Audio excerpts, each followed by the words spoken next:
What's up, everybody, and welcome to a special episode of Neek the Podcast. I am Kiku, your glorious geek samurai, and with me, as always, is the Demon Sour Cream, Josh Rachel Finney. Josh, how the heck are you doing tonight? I'm pretty good. It's been a long week already. It's only Tuesday. It's been a really rough few days. I like to call it Tuesday, because this is the day that you choose whether or not the week's going to be good. Yeah, well, it's been a rough few days since we saw a little thing called Batman versus Superman. That's right. Batman vs. Superman is going to be our only topic of tonight. Of course, we'll probably get into the comic books because, well, that's just us. And we might even dive into some Man of Steel because, obviously, it does relate to Batman versus Superman. Movie's highly controversial, isn't it? I think controversial is being really light. This is probably the most divisive blockbuster film I've seen in the past 5 or 6 years, at least. So what was the one before it? God, I don't even know. It's really difficult. Like, I have to really reach to find one that's more divisive than this that I can remember since I started hardcore watching film. Man of Steel was really divisive. That was about 3 years ago. Back before that, I would have to say Watchmen is probably the last one I remember being this divisive between critics and a fan base. But not even that was this bad. I think the last movie that I found that was this divisive, to the point of like fans arguing hardcore about it, was The Matrix Reloaded. Yeah, that you might have a point there. And that was 12 years ago. Yeah, it's been a while. It's been a while. 2004. Because myself, as a Matrix fan, I loved Reloaded. I loved all of the films, and I just remember walking out and everybody going, "Oh, there wasn't a lot of action," and I was like, "You're missing the point. You're missing the point." Reloaded will always be great for 2 reasons: the score and the highway chase. Well, for me, it was, the philosophy behind it and stuff like that. But that's just me. I love that stuff. But Batman versus Superman, right now, I know you're a part of a lot of groups. I'm a part of a lot of groups. We represent Neek almost everywhere we possibly can. Yeah. And I know that we have personally stayed out of a lot of threads, or maybe just lightly commented on some threads because of how divisive this movie is. And I do want to say this, and this is not to bag on DC fans or if you like the movie, because we don't do that. We are DC fans. We are DC fans. And this is just something that it kind of came to mind recently. You can love a movie and call it great personally. But what makes a movie great, great, is general consensus, right? There will always be detractors to films. Every film out there always be detractors, right? But general consensus usually says that most people enjoyed the film, right? Like I was just talking to our good friend Jeremy Branch from the Weekly Pop Podcast, and I was like, you don't ever hear anybody go, that Godfather 2 was just a piece of shit, right? You don't hear, oh, Forrest Gump was a terrible movie. That Tom Hanks can't act.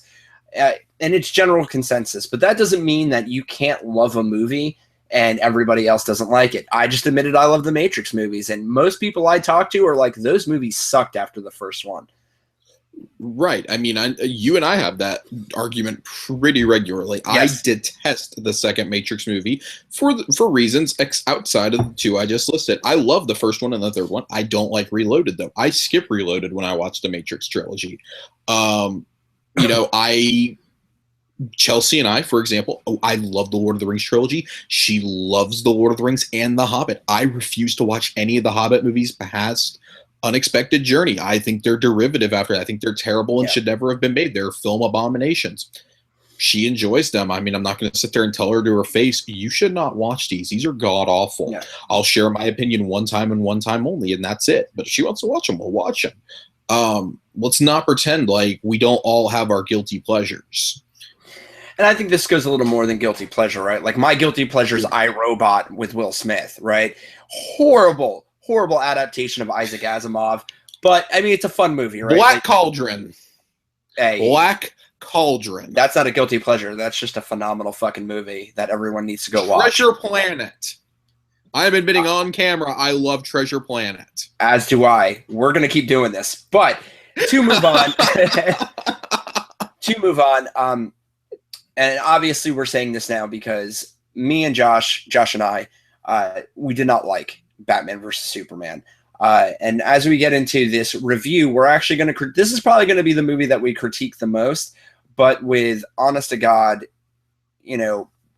backup for it, right? Like honest to God reasons why we didn't like this. And trust me, guys, you know us as comic book fans, we are going to bring the comic books into it. And we're not bagging on this movie. Okay. But there were problems with it. Weren't there? Wasn't there? What's English? Yeah, there were there were a lot of, I'll say, issues. I won't necessarily say problems, because a problem is something that everybody can genuinely agree on. And again, this is a very divisive movie. Not everybody's agreeing on what you and I are perceiving as problems. So I'm going to go ahead and call them issues. What you and I are perceiving as the issues with this film. And it's not really just this film. A lot of the issues in this are issues that are carried over from Man of Steel and really from a lot of Zack Snyder's filmography. And their fears that I have are going to carry over throughout the rest of the DC shared universe. Okay, so let's jump at it like this, right? First, let's critique it like a movie, because I think as a film, right, it's a little bit shorter to critique, and then we can get into some of the more detailed stuff that has to do with the actual comic books that it's based off of. For sure. Okay. As a film, there are a lot of dangling plot threads. They leave a lot of ideas out there on the table. They don't finish a lot of the thoughts. And some thoughts, they just don't go anywhere. Like they finish, but they don't lead up to anything. One example I have is the bullet from the African desert scene, right? Lois has it. I don't understand why she doesn't show it to Clark. It makes no sense. They've been living together for a year. She knows he's Superman. Maybe not at first. Maybe she wants to figure it out herself. But once she figures that it's a setup for Superman and she finds out it's Lex Luthor, I don't understand why she doesn't tell him. But that thought line finishes, right, once she finds out that it's Lex Luthor, and then it goes nowhere. Absolutely nowhere. Yeah, I mean, that's a recurring problem that this movie has, right? There's about probably 5 or 6 major instances of this happening where they start a plot thread and then it just disintegrates. Yeah. It just, that happened. It just kind of tapers off at the end. And it's really, really obnoxious when it happens. We're not really sure why it happens. There's no explanation given. Basically, unless it involves Bruce Wayne, it's just gonna kind of taper off. And that's something I want to get into towards the end of this review. Another one that had to do with Superman was the Senate committee stuff, which that's the most glaring problem, really, of the whole movie to me in terms of plot. It gets to a point where you think you're finally going to get him to talk to the Senate committee, and then they just blow the whole room up. I get why they did it, because they wanted him to feel bad that he missed something, but it's also a missed opportunity to continue a plot line towards the end of the movie that makes the ending of the movie a little more solid, if you ask me, had they done something with it. But to stray kind of into the comic book territory, this felt like taking, and I read a meme that was a little brutal, but it's a good analogy for imagery, at least, that you can't just rip pages out of the comic books and scotch tape them together and expect a plot line to appear. And that's a problem that has to do with the comic books that they were specifically using for this. And I don't know. But to get back on track to the actual, like, as a film, slow motion. Every time we get to Wayne Manor, there has to be a scene of slow motion, and it was driving me insane. Yeah, I don't understand why we needed so many scenes of Bruce Wayne walking slow motion through the field. That got really, really aggravating really, really fast. The first time it happened, I was like, oh, well, I kind of understand why this is happening. We're at a funeral. And then the second time it happened, I was like, okay, this is unnecessary. By the third time it happened, I was literally starting to giggle in my seat. That was classic. That's classic Zack Snyder filming in the most mundane way possible. Well, it's like he's like, if it's tragic, if something tragic happened on this location, I want you to feel it through slow-mo. It's like, we get it, right? We get it. This is an unhappy place. Yeah, I mean, you could get that because the whole freaking area is gray. Yeah. We understood it was sad. If you saw the first 30 seconds of the movie, you understood it was sad. Yeah, the use of slow motion, I mean, and then slow-mo is used extensively, obviously in the death of the Wayne family. It's used in in all the fight scenes. There's some slow motion used in each and every one of those. Wonder Woman lowering the shield and everything, which, admittedly, with that theme was kind of cool. No, that was cool. That was cool. But by then, it's like, oh, that's the 50th time we've seen it. It's played out. That was like the second or third time we've seen slow mo in the movie. Like, okay, that would have been pretty goddamn cool. I literally would have probably jumped out of my seat at that point and been cheering and pumping my fist in the air. Had that been the second or third time we would have seen it, but I was tired of it by that stage. It was too much. It's overused. So how do you feel about the Wayne family death at the beginning of the movie? Necessary or unnecessary? God, it's so unnecessary. This is as unnecessary as killing Uncle Ben again. Just please stop. Not only that, you cast two pretty well-known names as his parents, only to not even show their faces, really. You cast Lauren Cohen from The Walking Dead and Jeffrey Dean Morgan from everything. And The Walking Dead. And The Walking Dead. You cast them as his parents to off him in 45 seconds into the movie with no dialogue whatsoever. And I'm not complaining because it was short, sweet, and to the point, but it was not needed. If you are in this movie and you're not under the age of 10, you have no excuse for not knowing that they're dying, that they're going to die. You have no excuse. No excuse whatsoever. Just showing their gravestones would have been enough. Even that would have probably been too much. What do you feel about if they would have changed it to something that had to do with setting up more motivation for Lex Luthor, considering they are bringing in a brand new Lex Luthor never before seen?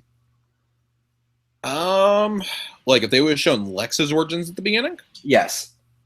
Oh, I would have been all for that. I think that would have been a different dynamic nobody saw coming. Everybody expected Batman's parents to die at the beginning, or through flashbacks or something. We all expected that. Nobody expected this. We didn't need to see Bruce falling into the Batcave for the 15 millionth time. We didn't need to see him discovering it. We didn't need to see him, rising with the bats. I was expecting the Dark Knight Rises chant to come in, honestly, at that point. Like, that, when he started rising up metaphorically with the bats, I was like, oh my God, it's starting.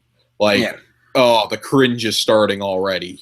Yeah, that scene, I was just like, I don't remember this ever happening. And then it was like, it's a dream. And I was like, oh, okay, well, there's that. Chelsea said I had just this massive eye roll that I gave at that point. I don't even remember what I did. I know I had a visible look of disgust, but I just rolled my eyes just so badly. And it's because the first 5 minutes, we've already seen that so much. Yeah. We didn't need it. So, moving on to, like, I brought up Lex Luthor. I actually personally enjoyed Jesse Eisenberg's interpretation of Alexander Luthor, not Lex Luthor. He played it very well, to a plumb, and they hit a lot of the good high notes for Alexander Luthor, that he did like to experiment on alien technology and things like that. I just felt that while we kind of got his motivation for it, I didn't really understand his overall motivation, like what drove him to that point. Here's the thing with Alexander Luthor. Okay. I'm still a pretty firm believer that the best Lex we've gotten was Michael Rosenbaum on Smallville. Sure. And the best we've gotten in the movies was Kevin Spacey, and even he wasn't that great. And I'm a Kevin Spacey fanboy, and he was not that great. We've never gotten a truly fantastic adult Lex Luthor.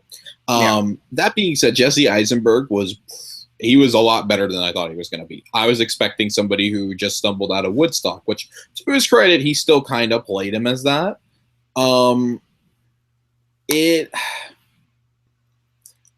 I feel like his motivation is going to be revealed in a lot of the deleted scenes. I mean, we've already gotten one deleted scene released, and it already shows some of what is in the third act of the film. He kind of goes off the rails. That's what kind of ruined it for me with him.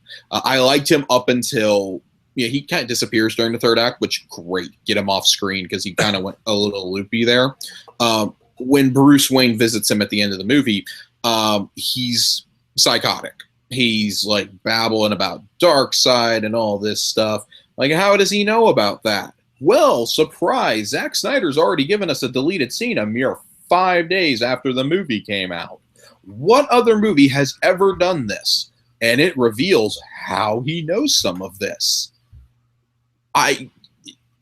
So much crucial plot information in an already overstuffed movie was cut out. I would have rather had this in it than some of the other crap we got. Sure. Even though none of it was necessary. I actually haven't watched that deleted scene. I haven't either, but I read a summary of it, so I'm okay with it. So let's get into some of the comic book stuff, because I kind of feel like we're treading on water now that you actually have to have the comic book stuff to really explain everything else, right? The movie, I will honestly say, to understand most of it or to have enjoyed it a decent amount, like beyond surface level popcorn entertainment, you need to have at least read some basic comics or have a basic understanding of what these storylines are. Sure. You need to have at least read Wikipedia in your life. Yeah.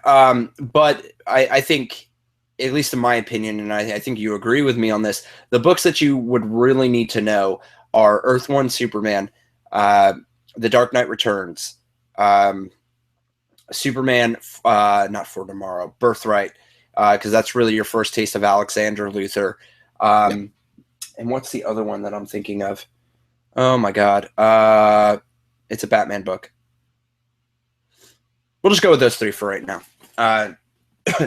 But so the Wayne death at the beginning is literally ripped right off the page of The Dark Knight Returns. It is how his parents die in the book.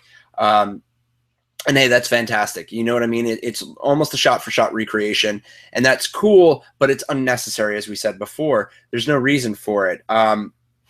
Why the movie doesn't work, I think, for comic book fans, for not all comic book fans, obviously, because there's a lot of you guys who enjoyed the movie, but for like me as a comic book fan, the chronological order of The Dark Knight Returns and Earth 1 Superman are so far apart that making the movie Batman versus Superman with those two storylines is impossible. Okay. We're talking about a young Superman, fresh on the scene in Metropolis, just had his first big battle, which is just like Earth 1. And then we have The Dark Knight Returns Batman, who's been doing it for a long time. And he's literally been off the scene for 15 years. In the comic book, right? But that's what they based Ben Affleck, on. And I mean, obviously we're going to nitpick a little bit here. Ben Affleck never retired. Ben Affleck's been fighting crime for 15, 20 years in this movie. He didn't retire for 15 to 20 years. Yeah.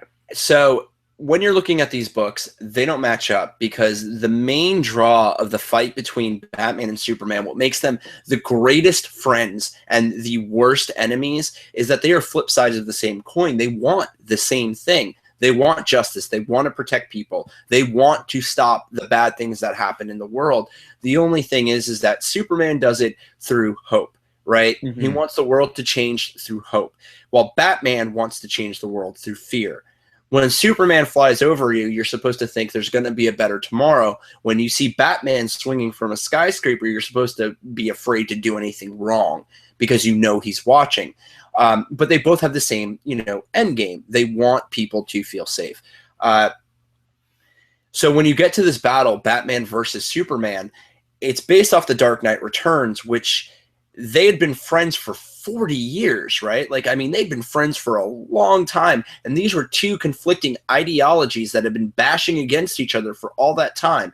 And yes, there's a little bit of deception in the fight, in the battle and whatnot, especially if you read The Dark Knight Strikes Again, which is the follow-up book to Dark Knight Returns. Oh, yeah. But the fight should have been about ideologies and philosophies, right? It should have been about hope versus fear and how to change the world. Instead, we get this battle that's more, I don't even know what to describe it as. And a lot of the big problem I feel, right, of what they did, how they get to it, is that Superman as a character has not been established yet. And that doesn't mean that we don't have a guy with an emblem on his chest, because we do, but putting the emblem on his chest isn't, defining Superman, right? We have this old Batman. He's defined by his body of work. Personally, I feel that you need a trilogy of Superman movies on par or very close to the Christopher Nolan trilogy for people to start taking Superman as seriously as they take Batman and for this fight to even work. I mean, I'm gonna respectfully disagree with you there. Well, I fucking hate you anyway. I'm gonna say that you need a guy. You're gonna need a scriptwriter who has respect for the source material, quite honestly, because Batman, even without the Dark Knight trilogy having been made, let's pretend that doesn't exist, because in this universe that does not exist. Batman was believable in this universe. That's not what I'm saying. I'm not saying that he's not believable. Let me rephrase it. Let me rephrase it for you. Going into this movie, right, you had the Dark Knight trilogy to really understand the character of Batman. If you're not a comic book reader, right, you haven't read all of these books, the Dark Knight trilogy gives you a very good basis for the character of Batman. You've been steeped in that. And we haven't had a Superman series of films bring us a modern Superman that people can, walk into a new film and be like, yeah, Superman, gotcha. I understand that. What I'm saying is this movie, you could literally go into it without ever having seen the Dark Knight trilogy, and you could get an understanding of who Bruce Wayne is and who Batman is. Whereas you do not get that with Man of Steel. You do not get that with this movie for Superman. You've had a movie and a half to establish Superman's identity. You do not get that. You've had 2 movies to do that with Superman. And I made this a point when I did a written review of it. Immediately upon getting out of the movie, that Superman effectively becomes the side character in his own movie after the Capitol bombing in Batman versus Superman. He pretty much goes to the side. He doesn't do much of anything the rest of the movie. The whole reason for them fighting is completely bogus. They're baited into fighting by Lex Luthor instead of their ideologies clashing, which I had hoped is why they would fight, even though it became readily apparent after that second trailer when we saw Doomsday, which we'll get to in a little bit. Yeah. Once we saw Doomsday appear, it became readily apparent they weren't going to fight over their ideologies like we thought they would after the Comic-Con trailer, that this wasn't going to be based off the Dark Knight Returns as much as we thought. And that's a huge problem. And that is a huge problem. And it's a huge problem because, again, you're basing it off the Superman that hasn't established himself as Superman. Like the Superman that most comic book fans, comic book readers have come to know, maybe love, maybe hate, it doesn't matter. But he's still questioning himself. He's still questioning his place in the world. And to have a major battle like this with that character, I kind of feel like the movie should have been called Batman and Superman: Dawn of Justice. And maybe they had some tense team-ups, right, going into it, and then the firm team-up at the end. I do want to make a couple things clear before we go any farther. I do love the idea of there being a young Superman, of the Earth One Superman, and of the older, more grizzled Batman in the same universe. I love that. I think that is almost essential for going forward with its universe. Yeah, I'm not saying I like that a lot. I'm not saying it can't I know work, you're not saying that. It can work if you do it correctly, and that means you don't try to do adaptations of 3 separate graphic novels at once. Sure. I think I think Batman vs Superman could work later on. Well, and that's what I'm getting to. I think it's almost negated. It's not necessary. I think what it should have been really is, like we've discussed before, it should have been, you should have done a Batman. You should have done a Man of Steel 2. And at the end, maybe in Man of Steel 2, like towards the end or something, or in the Batman movie or something, like Batman becomes aware of Superman or something. Because I did like seeing the events of the General Zod fight from Bruce Wayne's point of view. I thought that made a lot more personal. Yes. That gave the movie a lot more meaning. That made me sympathize with Bruce Wayne a lot. I did not expect to sympathize with Bruce Wayne in this movie. And even seeing like clips of that in the trailer, I was like, oh, well, whatever. I couldn't care less. Seeing that sequence actually play out, he's racing through the streets of Metropolis, and he's literally gets out and sprints on foot to the building to try and save his employees, even seeing the building collapse. He's still running towards them, knowing he's just an ordinary man. He's not even in his suit. He doesn't have any of his gadgets or anything. He's still trying to save these people. And then he spends the next 18 months trying to figure out and understand who Superman is. That made me sympathize. Like he's an ordinary man. He's doing what any of us, I think, if we had billions of dollars, would be trying to do. We would be terrified, and if we had the means to stop him, I think we would try to. So I like how they took that kind of rational approach, and they. But in what was supposed to be technically the follow-up to Man of Steel, it became a Batman movie. And you can't do that. You can't call it Batman v Superman and focus only on Batman. Yeah. You have to focus on both characters. You can't just focus on one who already had a trilogy of movies, so the public's already really focused on him. You could have had about a third of the focus you had on Batman, and he still would have been just as effective in this movie. Definitely. I agree with that. Let's talk about Wonder Woman real quick. I know everybody's hyped about Wonder Woman, and I was completely hyped in the movie about her. But I kind of feel like she was a plot device only to get you to the end and to pump up Justice League. Yep. I'm going to go ahead and fully disclaimer. I've said it tons of times on the main show. Wonder Woman far and away was my most anticipated part of the movie.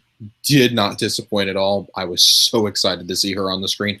But if you saw the trailers, you saw literally every single scene she was a part of. That was actually Wonder Woman, because everything else was kind of like she's just there. I think I watched her walk in and out of an establishment in a fancy gown 4 or 5 times and wasn't really doing anything, right? No, I mean, she was a plot device. She served to literally further the Justice League plot. She was it's Batman v Superman, and then she is the Dawn of Justice part. It was ridiculous how much of the marketing she was on and everything else. For her to have such a little part in this movie, it was really annoying. I was actually really sad because I so stoked for her. Now, with what they gave Gal Gadot to work with, she was great. Yeah.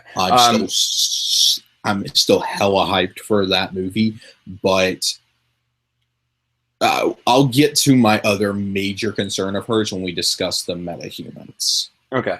I will say that when she was fighting Doomsday, when she laughed as she was going into battle, I was like, they understand who she is, and I am happy. They understand Batman and Wonder Woman, but they still cannot understand Superman after 2 movies. From a director who claims to be a Superman fanboy. And I think the reason for that is it's hard to base a movie in such grit and grime, in the gritty universe, and then have a character that's supposed to represent, a cleaner hope, right? You can have but here's the problem. You can have a darker universe, but you can have a lighter-hearted movie in that universe. I don't think it needs to be more lighthearted. I think what it really is you need to establish him. You know, and that's the problem, is that the Superman we have is not established as Superman. He is not yet the beacon of light in the dark. Yeah, and this is something that I said in the group when I was trying to explain to why Superman was so disappointing, you know, so far, especially in this movie where they're trying to rush to Justice League, is that Superman is that character that, man, I'm just going to jump right into it because this is the best explanation I can possibly give. You know, obviously Superman dies in this film. Biggest waste of a storyline you could ever do so early on in a franchise, for many reasons. Number one, it's not emotionally heartbreaking or gut wrenching as it should be because you don't really have a feeling for this character. Number two, I laughed. I said "what the fuck" really loudly and immediately texted Ray to let him know I was upset and angry, and he said I might sell my tickets. But the main thing that I can explain is this is based off of the Death of Superman comic book series. And one of the scenes that I will always remember from that comic book is not of Superman. It's actually of Batman. As they're parading Superman's casket through the streets, Batman's sitting on a ledge overlooking it, refuses to be down in the crowd because he kind of feels like he needs to talk to Clark. Dead Clark, obviously. He's not actually talking to him. And I can't remember exactly what it says, but it basically says that it's not just the death of his best friend, because he was his best friend. They kept each other in check. It was the death of hope, and it was a hope that he would never admit to Clark was that he instilled in him. And that is like one of the most soul-shattering moments in comic book history for me personally. And it's not that I don't want Superman to die, and everybody knows I'm a Superman fanboy. I love Supes. But that is something I've wanted to see on screen for so long, to see that friendship, that crumbling, feeling that you just lost one of the most important people of your life. And at the end of the movie, when Bruce is like, I failed him, I was like, this does not make up for what could have been. And that is something that, when you think about that a character like Batman, who is so in love with putting terror into other people. Read The Dark Knight Returns, man. Everybody go read it. He talks to Carrie Kelly about how much fun it is to instill terror in the bad guys. But this one character, one guy, puts hope into him, hope for a better tomorrow. And that's not what you get with this Superman. And that's why he's not being utilized correctly. Yeah, I mean, the fact that storyline is even used in this movie, that's the exclamation point on the sentence. You do not fundamentally understand this character. Yeah. We knew the storyline is going to get used soon. You and I talked weeks before the Doomsday trailer. We expected this to happen at the end of Justice League Part 1. Yeah, or 2. 1 or 2 we were honestly I expected it to happen in Part 1. I expected it Part 1 because I thought the Doomsday rumors were a load of garbage. We'd been reporting on them for about 9 months at that point. I expected them to be a load of garbage, and then that trailer came out, and I was like, "Oh my god, you've got it!" As soon as that came out, you and I, me, Ray, and Nick, all 4 of the hosts, we were all messaging each other, and we're like, "They're going to do it. They're literally going to do this storyline now. There's no way they don't. You don't introduce Doomsday and then not do it." And see, that's probably my biggest issue, is not that they killed him, but that they went for it so soon. And literally, Captain America getting killed in Civil War was heartbreaking, okay? But that scene with Batman looking at Clark's casket being paraded through the streets is my ultimate, I can't read that story now without being feeling it in my chest. And it's one of those things that I think aren't just owed to fans, right? It's owed to the public, right? To show that this is not just a loose collaboration of characters, that these people, that especially that Superman, this is another thing that really goes to show who Superman really is that Superman's friend, Batman, is so beneath him in power, but he views him as an equal. Superman is about humanity. He's about sacrificing himself for the common good of man. for all men. It doesn't matter who they are. He promises, vows to protect the earth. This Superman, Man of Steel Superman, Henry Cavill, that hasn't been established yet at all. And to have them two go against each other, it's, I don't know, it's just, they're like Kevin Smith said, the movie had no heart. And if you want to have heart for these movies, the character to carry the heart of this film franchise going forward is going to be Superman. He is the heart of the Justice League. When you say that, when Kevin Smith says that, you not only have to have the proper writers and the proper direction to do that, to steer Supes in that direction. You have to have the proper guy to do it, and I don't get that vibe from Henry Cavill. I see a guy who it shows on screen like he looks incredibly bored, like he just looks bored on camera. And I think it's because they don't give him really anything to emote to do, right? Like he looks confused for most of the movie. He does. I mean, Superman looks like he's ditzy for half of this movie, and I don't want to continue getting up here on a soapbox about Superman and Batman. I mean, they're far from the only issues, because there's another glaring issue that we really do need to get to.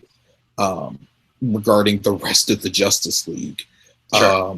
That I'd actually kind of like to segue in, if you don't mind. No, be my guest, sir. The metahumans. So we'll start with the dream sequence that Batman has, the nightmare sequence, as they call it. Batman falls asleep and has this dream, and wakes up in the desert, okay? Sees what Metropolis or Gotham or whatever is covered in sand. And you see Darkseid's insignia in the sand. You see the Omega symbol. And the demons come down and everything. And Batman gets captured. All these civilians are getting killed. Batman gets captured. And then Superman comes into the lair, the scenes we've seen from the trailer we've been trying to figure out, and kills these two people on either side of Batman. And after he's unmasked Batman, kills them with his heat vision, and Batman wakes up. But, oh, lo and behold, Barry Allen is reaching to him through time in this mechanized suit that, like, it looks like his Injustice suit. And telling him Lois Lane is the key. She's the key, Bruce. And then that's it. And Bruce wakes up and starts looking through the files on his computer that all have nifty little logos that Lex Luthor's designed, because he's keeping tabs on the future members of the Justice League, including Wonder Woman, Aquaman, Flash, and Cyborg. And we don't see this footage until towards the end. Okay, so we see the photo that he has that Wonder Woman's trying to get back the whole movie, and it's her from 1918. Okay, so side note, her movie's going to take place in like 1918 apparently. Okay, in case you didn't know that, because a lot of people didn't know that and were really confused afterwards.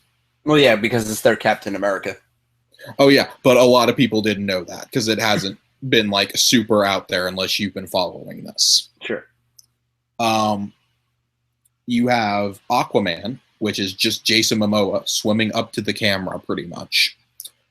The Flash, which is surveillance footage of Ezra Miller buying milk and stopping a guy from pulling a gun out on the surveillance clerk, or from the store cashier. clerk. Yeah. Cashier, whatever.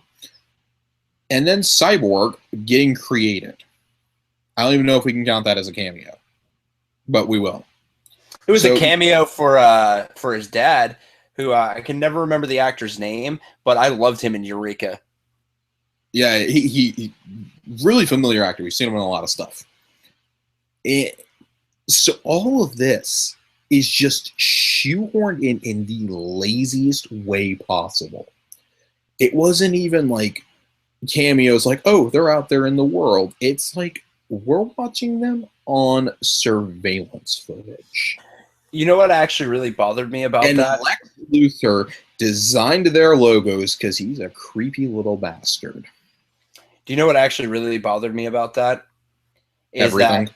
well, besides everything. I mean, don't get me wrong. I actually really liked the cyborg stuff. I thought it was pretty cool. I was amped to see Jason Momoa as Aquaman because while I met him and he's a really cool guy, I could care less about Ezra Miller as the Flash. I thought it was a little funny that she wanted a picture back because when you find out it's a picture, you're like, you went through all that trouble for a picture. Like, okay, I mean, whatever, cool. But Bruce Wayne is willing to share this information with a woman who's obviously over 100 years old, but he won't sit down and talk with the alien who flies around the sky. Like, that doesn't make sense. You know what I mean? Like, that's a logical inconsistency. I'm fine with immortality, but if you have heat ray vision coming out of your eyes, that's where I draw the line. Well, boy, he's in for a shock at that funeral when he finds out she's 5,000 years old and is the daughter of Zeus. Yeah, right. It's just I actually really enjoyed the nightmare sequence. I did not. I liked the action in it. Like, I thought it was really cool. And actually, this is a great segue into just this tiny bit, and we'll get back to that sequence. Batman killing people. I was actually fine with this, especially. I was fine with it in that sequence. Yeah. I mean, there's definitely a. I was not fine with it in any other part of the movie. See, I was. Nope. Only because Batman has carried a gun before in many of the comics, old comics. And I mean, again, that's something that you're either going to like or you're not going to like. I really love the sequence. I really love seeing the parademons. I didn't get why the soldiers were wearing Superman patches if it's because Superman's cool, because like Superman and Darkseid are like ruling the earth. That's what I gathered from it. But and I mean, as a comic book fan, I don't ever remember that happening. I don't either, but hey, whatever. Welcome to Snyderland. Yeah, so I was like, okay, cool. I don't really get the patches and whatnot, but cool. And then I don't know, man, like whatever. But the Justice League stuff, I think making the movie Dawn of Justice takes away from all of the other stuff, right? Like, you didn't even have to call it Dawn of Justice. You could have shoehorned that shit in as a Easter egg, not even as an Easter egg, as your after credit stinger, right? I'll be honest, that I would have had so much less of a problem with it being surveillance footage if that was a post-credit scene. If it was literally Diana sitting down at the computer after Clark's funeral, opening up her laptop, and then clicking on those and watching them, I would have had so much less of a problem. Yeah, it doesn't need to be in the film where it is. It took me out of the film. And that's the thing is all the Dawn of Justice stuff removes you from the Batman versus Superman stuff. Mm-hmm.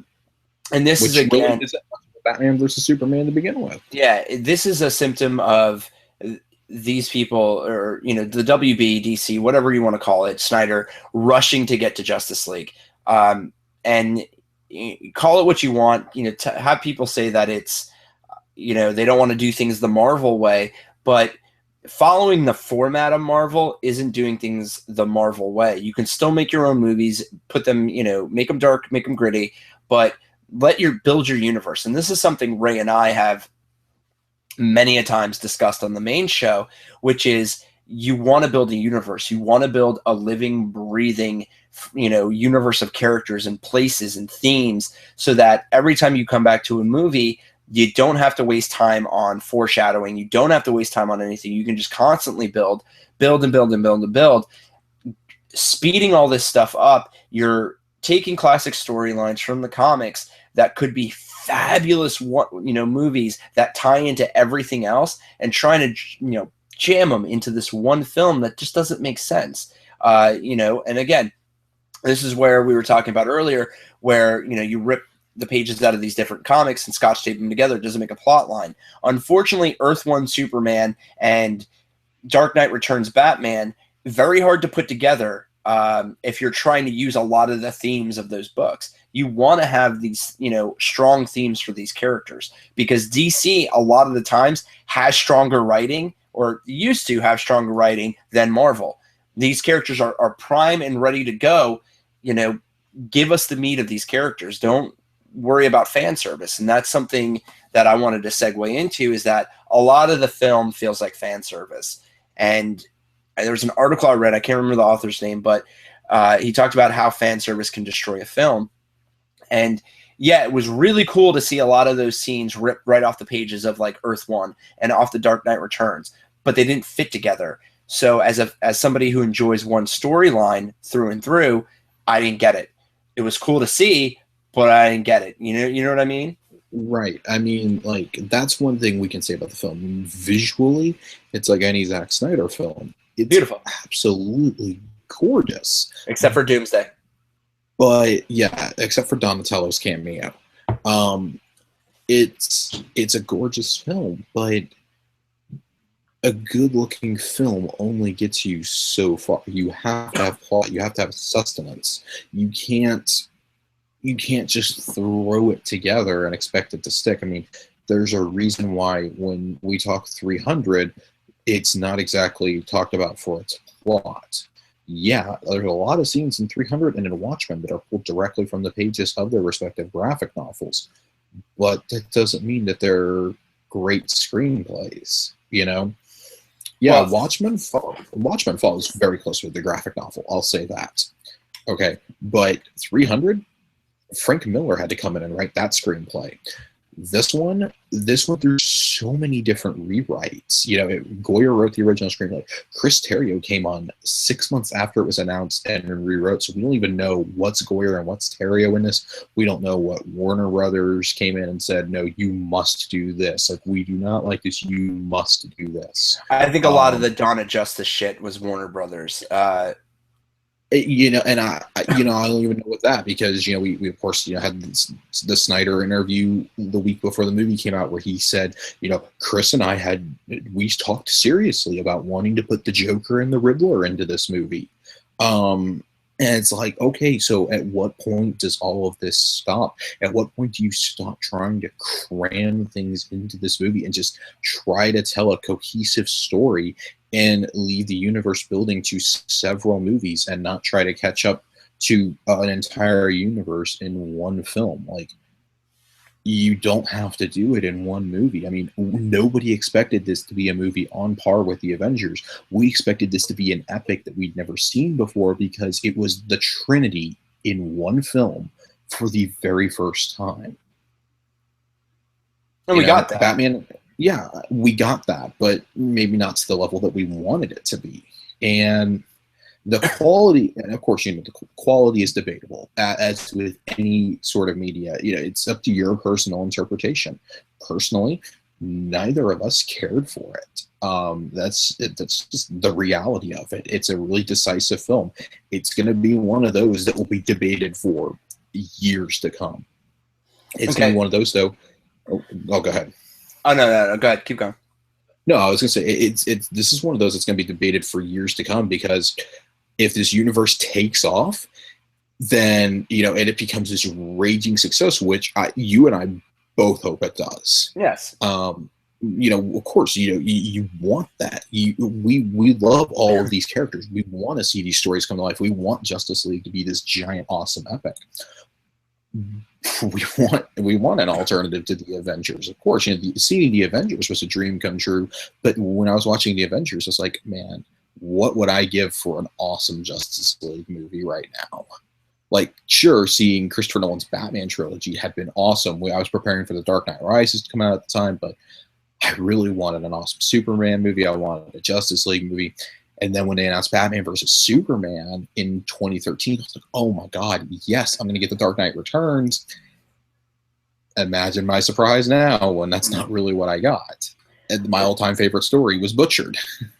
And I think another thing that actually really bothered me, and why I still feel that this Superman, they don't really get him, is something Ray and I talked about, was the messianic imagery, which I think is off-putting for the character.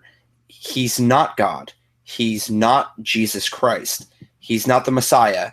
And something that I think you pointed out to me that I didn't even notice when I was watching the film was the crosses in the background when he died.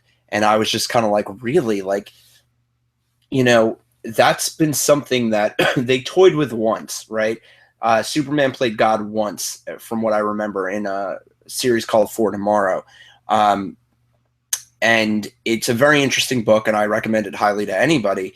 But putting him on that level and trying to have him do the self-sacrifice thing right away, again, you haven't established that. And it's not something that Superman would want to be. He wouldn't want to be seen like that.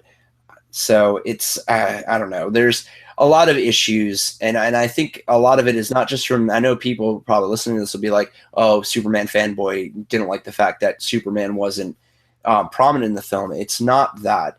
It's that Superman wasn't Superman. And as I said before, he is the heart of the Justice League. He's the heart of the whole universe. As much as Batman kicks ass, and I love Batman to death, and as much as Wonder Woman kicks ass, you know, when it comes down to it, and they need that hope, they need that, you know, that push, it is Superman. And that's all that I wanted from the film. When people were saying it, you know, rights the wrongs of Man of Steel, I was really hoping that this would be the Superman that didn't have to save the day, but inspired that hope in everyone around him. And instead we get a weepy Superman that gets pushed to the side in the third act pretty much until the ultimate death scene. Right. And it's just, there's not much more we can really say without running around in circles. And Sure. you know, we're not trying to hardcore rag on this. It's just the complaints that we do have are big glaring issues. The things the movie does right, it does really right. It's a gorgeous film to look at. Personally, I mean, the performances that we really liked. Yeah. Ben Affleck is great. Jesse Eisenberg was great. Gal Gadot was pretty darn good for what she had to work with. And Jeremy Irons, we didn't even talk about Jeremy Irons. Jeremy Irons is great as Alfred in the very limited role he had. And this is why there needs to be a Batman solo film before this film, because Jeremy Irons was a pimp. He had a few lines, and some of them were ripped directly, like literally directly from The Dark Knight Returns, but they were just executed so well with that classic Alfred eye roll. And I was just like, come on, man, I want to see that. Like, I want to see him. Something that really has to be emphasized about this Alfred, though, is this is going to be, it's such a shock for those who are coming in from the Dark Knight trilogy. If that's your first and only exposure to Alfred, this is very different from the Michael Caine Alfred. Definitely. This is more in line with classic Alfred, I would argue. This is an Alfred who's been through a lot. He's been through 20 years of crime fighting with Bruce Wayne. He sees that they aren't really making the huge difference they set out to make. He's starting to endorse the more violent, he's starting to endorse the more violent tactics that Bruce is employing. And he might not always agree with them, but he's not exactly telling Bruce he needs to change his ways either. And that is definitely in line with how Alfred starts to get. But there was also a couple of scenes between him and Bruce when they're talking about Superman, where I kind of feel like Alfred sees what Superman is as opposed to the fear that Bruce is exuding. He does. He says he is not our enemy. Yeah, he straight up says that to Bruce. He is not our enemy, and then that's when Bruce fires back, Alfred, if there's even a 1% chance that he is, we must take it. And that's the point when I was expecting Thor to show up and take the Kryptonite back as an Infinity Stone. At that point, it was just so absurd. I was expecting that anything could have happened.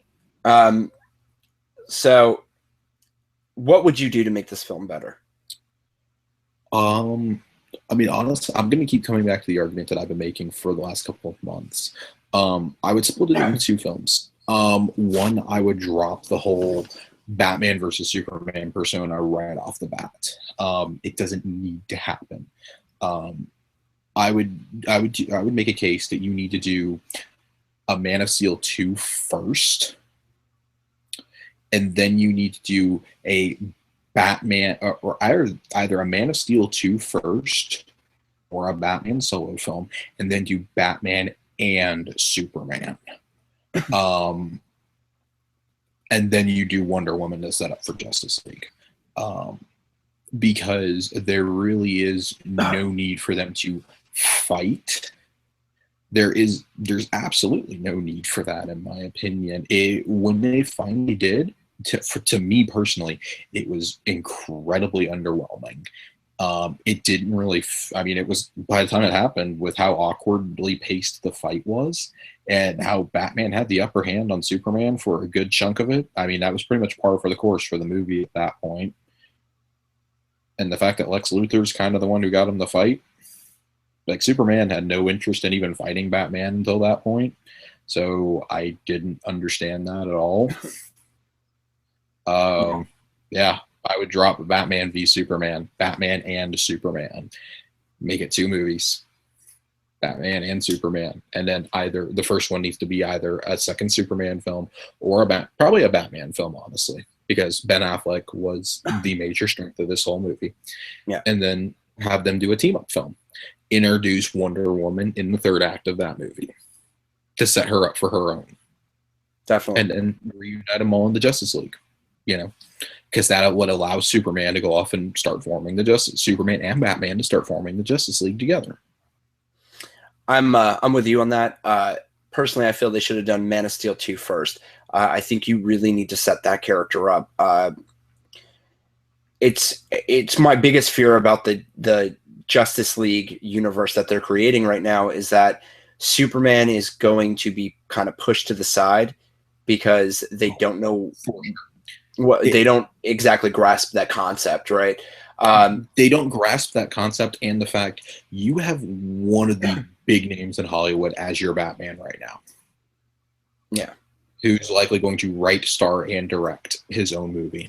Yeah, and don't get me wrong, really looking forward to that. And if the rumors are true that it's going to be the Killing Joke live action, double hyped for that. Beyond double hyped, right? But at the same time, it's important to establish Superman because, again, this is the 3rd time I'm going to say it, he's the heart of the Justice League. He's the heart of the DC universe just in total, So, yeah, Man of Steel 2, solo Batman film, then have Batman and Superman, where maybe Superman goes to stop a catastrophe in Gotham. Batman's there. It's a little tense. They decide to, work together, and start to flesh out the whole ideologies and philosophies of the 2 characters so that you can set up a Batman versus Superman maybe after Justice League 1 or even after Justice League 2. Because that would be, granted, or in maybe between. Or in between, maybe that's following a little bit of the Avengers 2, and then Civil War. But the fallout between those 2 characters isn't really a fallout. It's more of, we need to finally decide on who's right and who's wrong. And this is how we're going to go do it. I will say this. The Dawn of Justice stuff did get me excited for the future of the DC universe. In some respects. I know, Josh, you disagree with me on that. At first, I wasn't looking forward to Cyborg, but for some reason that, that video actually got me very hyped for it. Anybody who listens to the main show knows I've been hyped on Aquaman since they announced that Jason Momoa was going to be Aquaman. Granted, the cameo for him was not that great, but I also especially after they made it sound like he was going to have a huge part in this. Yeah, it was underwhelming, but still, I love Jason Momoa and Aquaman, and I follow him on Instagram, and that dude is putting in a lot of work to make his Aquaman killer. So I'm super stoked for that. Still don't care about the Flash. Hated not only the surveillance video thing, which I thought was kind of cheesy and put together probably last minute. I also hated the little show up of Flashpoint, which is another storyline. Why the hell is it even here? And I love Flashpoint. Yeah, Flashpoint is a great storyline, But again, we're throwing all this stuff out because we're racing to the Justice League to get Darkseid, which is another thing that I didn't understand why Lex Luthor knew about Darkseid, but hey, whatever. That painting, his father's painting. Yeah, his father's painting. But again, motivation, right? They could have set all of that up instead of the Wayne murders at the beginning, but instead opted to show us something we'd seen 40 million times already.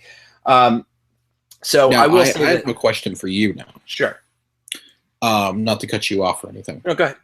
While we're talking about the future of the universe, let's talk the immediate future. Okay. We have 2 movies between now and Justice League Part 1, which is slated for November 2017 and goes into production in the next 2 weeks. April 11th, actually. April 11th, in 2 weeks.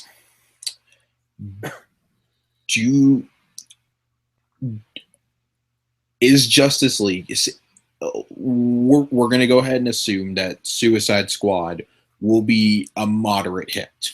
Okay, it's looking like it will be. Okay, it's different enough. David Ayer's got a pretty good reputation. Will Smith, Jared Leto, Margot Robbie, Viola Davis, pretty big names. Okay, bigger names than what we had attached to this one, at least. You know, a lot of people were kind of weary on Ben Affleck taking over Batman, things like that. They really want to go see it because it's Batman and Superman. Sure. So them being attached to it, people are billing it as DC's Guardians. We still don't know if it's going to do as well as Guardians did. It kind of feels shoehorned in, like it's really not going to have any consequence on Justice League. It will on the Batman solo film. Right. That's what I'm thinking. If Wonder Woman underperforms, okay, which it very well could, is Justice League the last shot for this universe to really take off? No. Not at all. Okay.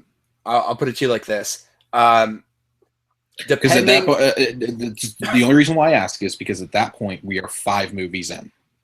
I put it to you like this. Suicide Squad I'm not going to count towards the whole entire universe, right? Because it doesn't have a major impact on the entire universe. I think that Suicide Squad is a hit, mainly because Joker's going to be in it. And by all accounts, Jared Leto looks and Harley. Yeah, Joker and Harley, but really it looks like Jared Leto's bringing something new to the role. That's kind of an amalgamation of everything that's come before, but also with his own little twist on it. And I am actually interested in seeing what he's going to do with the whole role. We both are. Yeah. Not so excited for the movie in general, but I'm going to be there. I'll see it. However, I don't think that you call it quits on the universe until you get your solo Batman film out. That is your last gasp. If solo Batman fails to break $1 billion, I think that's when you put the books away and say it's done. And again, do you think in light of the incredibly divided reception in this one, because I mean, obviously, critics have, it's not a huge stretch to say critics have pretty much panned this. Yeah. Okay, 29% approval rating at this point. That's pretty much panning it. We're not going to sit here and nitpick the 3-star reviews that we've seen. Yeah. A lot of the public has enjoyed it. It's got like a 70% approval, 70-something approval rating, I think. Yeah. But if you don't go to places like IMDb and Rotten Tomatoes, it's been a lot more divisive. I haven't seen a whole lot of positive reactions to it. A lot of people I've seen a lot of positive overreactions to it. I've seen a few positive overreactions. I've seen some that were like, "Oh, it was cool." But I've seen a lot who were like, "I was really underwhelmed. Like it wasn't what I was expecting." That being said, do you think that now they bump up solo Batman and push back some of these other solo ones after Justice League Part 1? I think we will not see Green Lantern Corps for a very long time. That was already slated for 2020. So again, I don't think we see that one for a very long time. I think that what was supposed to come out, Batman. I'm telling you right now, Batman solo movie is going to come out in between Justice League and Justice League 2. That's what I say. Because here's what's supposed to come out between Justice League and Justice League 2 right now. Aquaman, Flash, and they're talking a Suicide Squad 2. And God, I want to say Cyborg. I know Cyborg's the back end. It's after Justice League 2. Cyborg is the first one after Justice League 2. You're right. Yeah. Because we've got a year and a half between Justice League and Justice League 2. I'm going to put it to you like this. It's going to count on a lot of things, right? One, it's definitely going to count on whether or not Shazam was the other one. Yeah. I could see Shazam going away. He's not a very well-known character right now. But it does have The Rock attached. But even still, the character's not as well-known as the other ones, number one. Number two, he doesn't even have his own comic book series at the moment. Actually, the only Justice League member that doesn't have his own comic book series at the moment. So The Rock is attached, but he's the only person attached. As Black Adam. As Black Adam.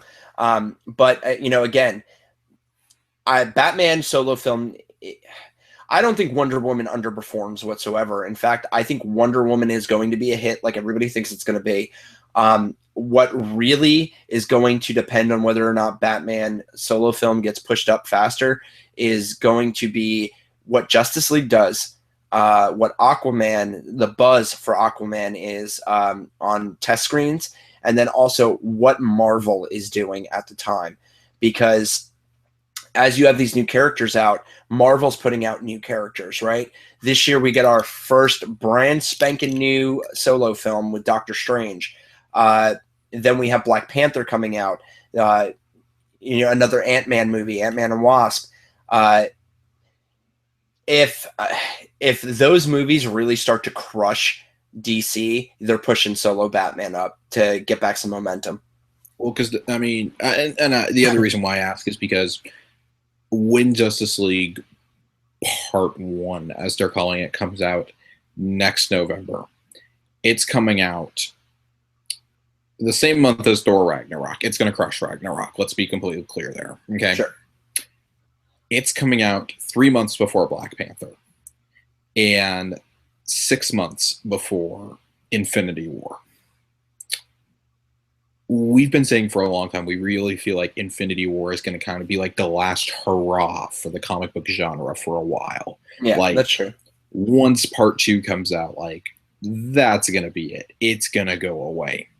Right now, Infinity War Part 2 and Justice League Part 2 are supposed to come out at right around the same time.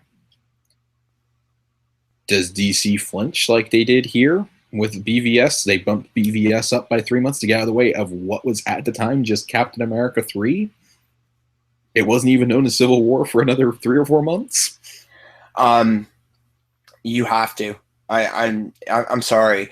You are not going to build as strong of a universe as fast. Marvel has that fast, number one. Number two, we're talking about 68 characters on screen throughout those films. Literally the end of what by then will be 15 years of films. Yeah. You have to flinch. I'm sorry. As much as I want Justice League to be on par with the Avengers, and it absolutely will be. Yeah, but not for Infinity War. I'm sorry, that's not going to happen. That is an event, right? Infinity War 1 and 2 are going to be events. They're not going to just be films. This is the culmination of 15 years of work. And we're talking about having so many characters on screen at once that, it blows my mind. It really does. And I think that, if you want to have a successful franchise after that, right, you might want to put out Justice League 2 after Infinity War 2 to kind of get that elated feeling from the end of Infinity War and going, oh, it's over, but we still have Justice League. Cool. And try to ride that wave. If you put it out within a month of Infinity War, you're going to get crushed. The only thing that would have a chance, and probably it's most likely going to do better, which they're both owned by the same company, so it's never going to happen, but Star Wars is the only thing that could go up against Infinity War in my mind right now. And of course that could change. They could, Wonder Woman and Justice League Part 1 could be so fucking phenomenal that it, totally changes that opinion. But as of right now, what we hope for. Which is what we hope for. But sitting here right now, if you put Justice League 2 with the state of affairs in DC right now up against Infinity War Part 2, you should be fired from your job because it's going to get smashed. I'm sorry. That's just the truth of it. You know what I mean? Like, but they've clearly shown, they want to get the shit back on track. That's why, Jeff Johns is ending his run on Justice League to go and oversee DC's films now. Hopefully we'll get some of his absolute genius in it. He's supposedly writing the Batman film with Ben Affleck. What they really need to do, and in all honesty, and I know you don't really care for him, is Jeff Johns should oversee everything.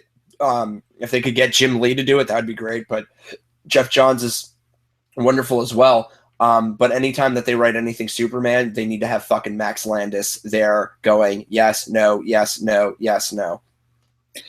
I like Max Landis as a comic book writer. I'm far less. I'm not saying he needs to write it. He just needs to be in the room to go, Superman would do that. No, he wouldn't. This is how he would do it. I would get far more excited if they got J. Michael Straczynski in a Superman writer's room for a movie.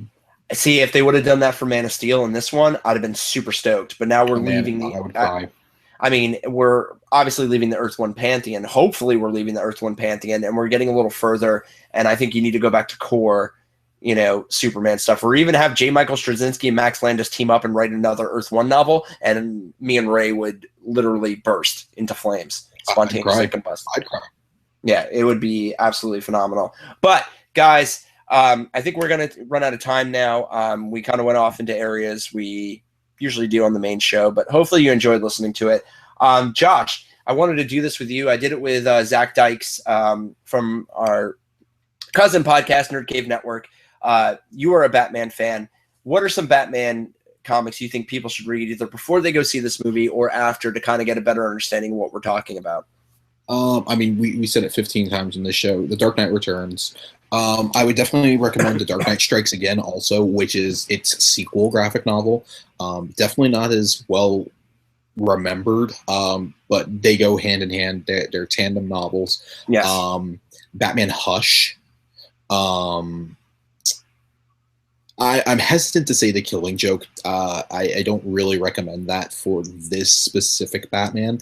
I would say The Long Halloween. Classic Batman right there. And if I had to say one other Batman story, I'll go with something more recent. I'm going to say definitely read The Court of Owls. Batman Court of Owls. All right. For me, if you guys hadn't seen the video with me and Zach Dykes talking about top 5 Batman, top 5 Superman comics you should read in time for Batman versus Superman, we said it 15 times on the show. Earth 1, definitely need to pick that up. It's not a collected works yet because it's still being published, but Max Landis' American Alien, Superman American Alien. It's on its 5th issue. 6th issue should be out soon. It's a fabulous look at him becoming Superman.